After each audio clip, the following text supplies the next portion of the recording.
The nut and bolt strategy for property consultants. What is it and how can you use it to grow your business? That's what we're discussing in this video.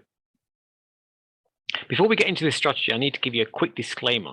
This strategy isn't right for everyone. Some businesses won't be big enough to use it, and if you're not registered as a limited company, you'll need to do things slightly differently to get the end result.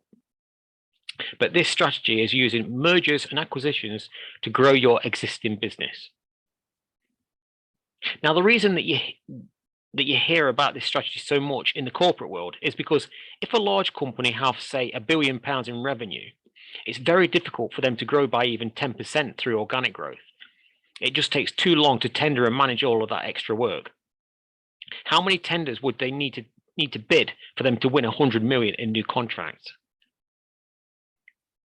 So the reason they use this strategy is because they can buy another business which might add 30% additional revenue to their business without having to do anything for it. And they do that because they have to satisfy shareholders and show that they're growing.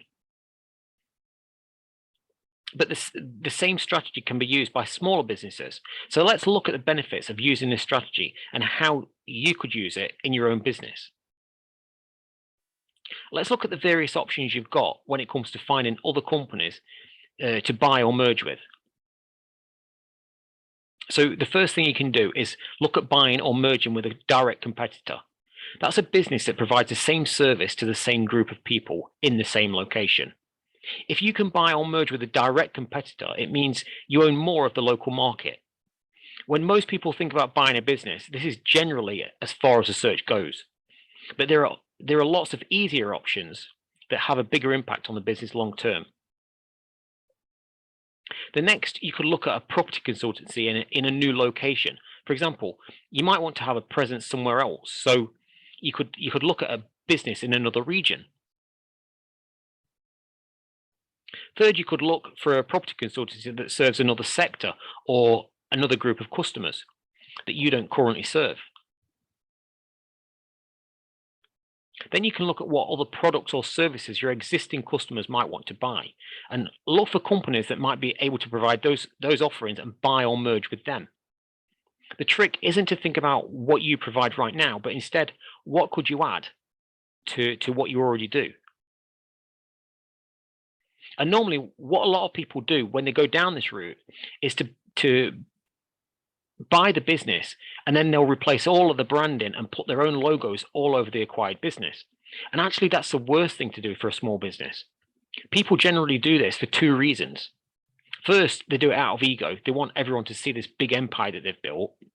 And second, it's because they see much bigger companies do it and think that's just the way it should be done. The problem is, if you replace that business identity with your own, people will just think the other business has gone to the wall, and they'll go somewhere else, most likely to the competitor. If you buy a business that provides the same services, there might be a reason that their clients chose to go to that business instead of yours. Maybe they've got some bias toward the other business. So if you change the branding on that acquired business, there's a chance that you might lose half of those customers. The other issue is staff and suppliers. They already have buy-in and relationships with the original business brand. Staff and suppliers don't like change. It makes them nervous, and they can either leave the business, or if they're a supplier, they might change how they work, such as reducing credit terms. The reason that big companies get away with it is because they're already well known by everyone in the market. They've spent millions on marketing, and even when they buy a business, they still spend a huge amount on telling the world about that new acquisition. A better option, if you really want to satisfy your ego and show the world how big your empire is, you can create a brand that owns all of these businesses. The same could apply if you merge with another business, because in that case, you'll always have an argument over whose name you should use and what the name should be. But if you create a new brand, you can keep each business with their own brand name and then just say it's part of the ABC group. It solves any arguments. And I found a few examples of how larger businesses have done this themselves. because even though they're quite large businesses, they still appreciate the risk replacing one brand with their own. If you keep the same branding and names on the acquired business as well as your own brand and operate them separately, it means you own a bigger share of the market. Let me tell you about something I went through recently. A few years ago, I was looking for a plumber to service the gas boilers on some flats that we owned. The plumber we'd used before that, he'd just retired, so we needed to find someone new. So I went onto Google and I did a local search for a plumber.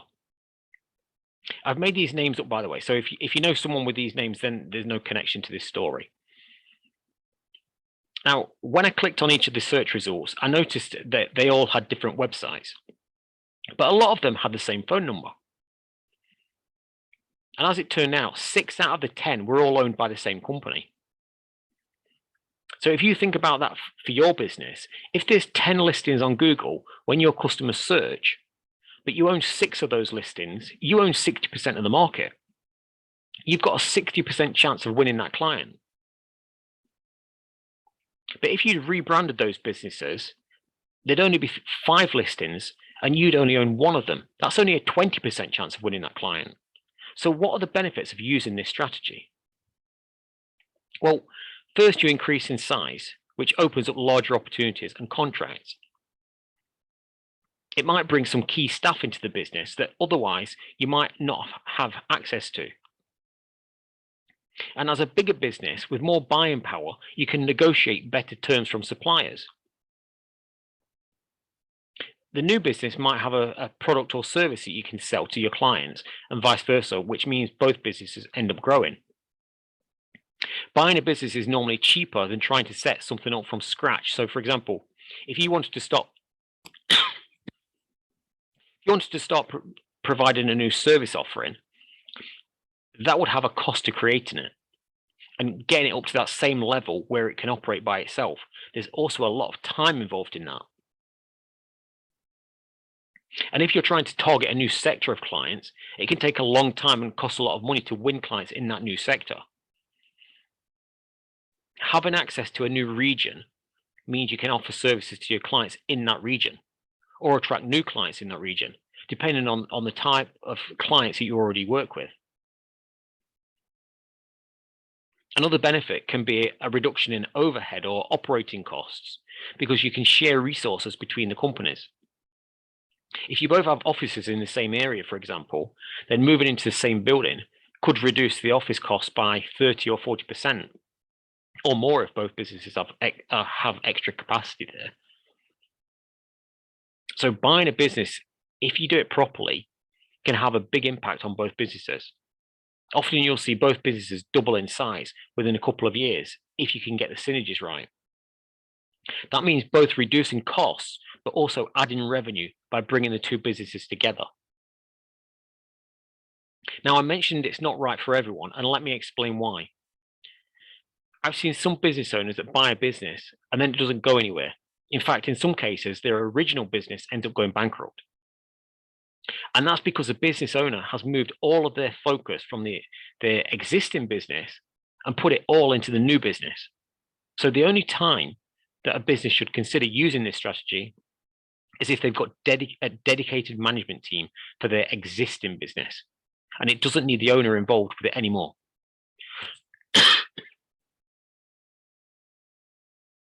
Many people believe that if they buy a business, then it'll all be running smoothly and everything will be working perfectly. I can tell you it won't be. And the smaller the business is, the worse it will be.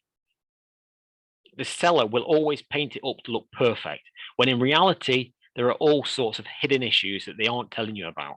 So how do you do it? Let's look at the process now. The first thing I'd say is, to get this right, you have to have at least one person in the business dedicated solely to making it happen. And after the deal's done, managing the whole integration of the two businesses, making sure every opportunity gets taken care of, such as having a plan to cross-sell to each other's clients and then look at how to reduce costs. After you've got that, then it's time to identify all potential businesses. Part of identifying potential businesses is to look at each business and see whether it's got a real synergy with yours. If you put them together, would it mean a 2 + 2 = 6, or would it be doing a deal just for the sake of doing a deal? In which case, it would probably mean 2 + 2 = 3. But when we're talking about synergy, what else is your client buying? If you're acquiring or merging with a company to provide that cross-sell to your clients and vice versa, you want both businesses to be in what we'd call the same product family. So what does that mean? The client has to see a clear connection between what you do now and the new product you're offering. So let me use an example. Let's say you're a plumbing company and you provide various types of plumbing services to your clients. Now, if you buy a business that provides financial advice, well, your clients aren't going to see the connection. They're going to think, what does a plumber know about financial advice? And likewise, the other firm's clients, they'll think, what does a financial advisor know about plumbing services? There's no natural connection between the two. So to make that connection, you have to stick to the same product family. So for that plumber, the product family would be the services within a building. So that could include gas services, electrical services, air conditioning, and refrigeration. You can clearly see the connection between all of those services. Another example, if you provide temporary staff, well, the product family would be related to staffing services. So you could include HR, training, payroll, and anything related to staff incentives or benefits. And that's how you make that connection in your client's mind. You probably want to build a shortlist of between 400 and 600 companies that are suitable. And what you'll find is about 95% of them won't be interested in even having a conversation. The majority of people are what I call closed-minded. They aren't interested in anything except what's right in front of them. But to get started, you've got to initiate that conversation with them. You'll probably find you might have 4 or 5 that are interested in a deal out of that original shortlist. And from that, you might make a deal with 1 or 2 of them. Altogether, it'll probably be a 12 to 18-month process from start to signing the deal, unless you can get lucky along the way. So assuming you strike up a deal, let's look at the best way to structure it, because this is one issue that comes up and can cause serious harm to a business if you don't do it right. Now, what normally happens is a business will buy another business and they'll transfer all of the staff and all their assets into one of those 2 companies. Personally, I think the better way to do it, as we've already touched on, you keep each business independent. That means staff continue to be employed by the same company. That saves on all sorts of issues like TUPE, transferring employment contracts over, as well as transferring clients over. So you do this rather than your business directly owning the acquired business. Instead, you set up a holding company that owns both of these businesses. That way, they both continue to operate exactly as they did previously. The other benefit, if anything happens to one of these businesses, it doesn't affect the other. Whereas if you acquired a business and transferred a contract over to your business, but then found the contract was losing money, well, that would cause serious damage to your own business. Why would you want that risk when you don't need to? So you set up a holding company structure to protect both businesses. Now, there's a word of caution with a strategy, especially when it comes to finding potential deals. And it's a trap most people fall into, which is to use a business broker. Now, on the face of it, you'd think a business broker would be the perfect place to find a suitable business to buy. But I've personally looked at over 1,000 businesses listed for sale with over 100 different brokers in the last 12 years, and they've all been a waste of time. The biggest reason is these business owners have been brainwashed by the broker to believe that a deal has to be done in a set way. There's a set price, a set structure, and that's the only way to do it. And that's why it falls down. In most of the cases, the business is way overpriced. One example I've seen seen a lot with these businesses, they'll have a ridiculous profit multiple with a price tag of something like 44 times profit. That means if the business made 100,000 in profit, they'd valued it at 4.4 million. Now, what does that mean in real life? Well, based on the profit that that business makes, it will take 44 years to pay for itself. And that's without any interest added. And no matter how much you try to show evidence of why it's not worth that, the brainwashing has already happened. The problem with business brokers, they get paid up front, normally based on a percentage of the valuation, but the valuation is what they've set. So it's it's a very unethical industry. Other issues I see all the time is that a broker will manipulate the account, so it looks like the business was more profitable than it actually was. And they'll do that by pulling revenue from one year and pushing costs to the next. Again, it's all to increase that valuation figure so that they can get paid more. And the sad news is 98.7% of these businesses never sell, even though they've paid out hundreds of thousands in broker fees. So forget business brokers, they're a waste of time. Instead, just go direct to the businesses that you've shortlisted. And that's how you use the nut and bolt strategy to grow your property consultancy.